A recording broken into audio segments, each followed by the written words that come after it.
In the bustling city of Chicago, there lived a young tech enthusiast named Ethan Parker. Ethan wasn't your typical computer whiz. He wasn't working for big corporations, nor was he trying to become the next Silicon Valley billionaire. Instead, he spent his time fighting scammers who preyed on innocent people online. Every day, Ethan would receive dozens of emails, phone calls, and even text messages from people who had fallen victim to online fraud. But what really made his blood boil were the so-called XXX website scammers. These were shady individuals running fake websites, pretending to offer premium content, but in reality, they were just stealing people's money, identities, and sometimes even access to their bank accounts. Ethan's journey into scam baiting began when his close friend, Sarah Mitchell, a hard-working nurse, fell into one of these traps. Sarah had clicked on a suspicious link that promised free entertainment content, but instead infected her laptop with malware. Within days, her bank account had unauthorized charges. She felt embarrassed and helpless. That's when Ethan decided, enough was enough. He would dedicate his skills to punishing these scammers in creative ways. One crisp Monday morning, Ethan sat down in his small apartment, laptop glowing in front of him. He wore his signature hoodie, a cup of black coffee steaming at his side. He logged into his private network and fired up several virtual machines. These weren't just ordinary setups. Ethan had built elaborate fake identities, complete with social media profiles, fake emails, and even bank accounts loaded with decoy funds. He was ready to lure scammers into his web. "All right, scammers," he muttered with a grin. "Let's see how you like being played." Within minutes, one of his decoy accounts received a message. The sender claimed to be offering exclusive adult content for free, but required account verification. Ethan smirked. He knew the game. He replied innocently using his fake persona named Michael Johnson, a 42-year-old from Dallas, Texas, who wasn't good with computers. Ethan crafted his messages with intentional typos and a naive tone, making scammers believe they had found the perfect target. The scammer on the other side, who introduced himself as Alex, seemed eager. He instructed Michael to enter his credit card information into a suspicious website. Instead of complying, Ethan used a fake credit card generator and submitted worthless numbers. To make things more entertaining, he purposely sent numbers that looked real but would always fail at the last step. For the next 2 hours, Ethan kept the scammer busy with ridiculous excuses. "Oh no, I think my cat walked across the keyboard and deleted the numbers. Wait, do I need to put in the dashes between the card numbers, or should I write them in cursive? Hold on, my neighbor wants to borrow sugar, let me be right back." Alex grew increasingly frustrated, but he couldn't give up.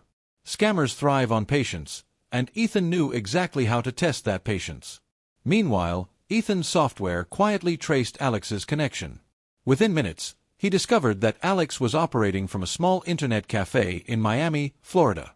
That was strike one. Ethan decided it was time for some real punishment. Using his hacking skills, he slipped into the scammer's poorly protected server. What he found was shocking: thousands of stolen credit card numbers, personal photos, and IDs. Ethan carefully collected the evidence and packaged it neatly into a folder labeled Justice. Then he encrypted the scammer's own files with a simple ransom note: "Stop scamming people, or your operations will be permanently shut down." But Ethan wasn't satisfied yet. He wanted to make Alex sweat. He sent Alex a message pretending to be Michael. "Hey, Alex, while I was trying to put in my card details, I think your website broke. Now it's just showing a picture of a dancing chicken on my screen." Alex panicked. He replied, "What? That's impossible. Refresh the page."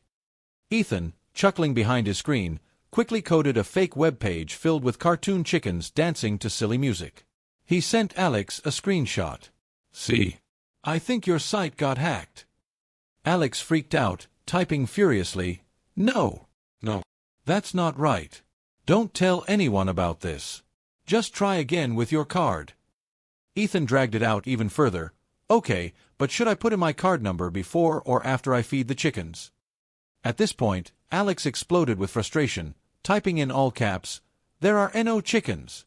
Just give me the card number."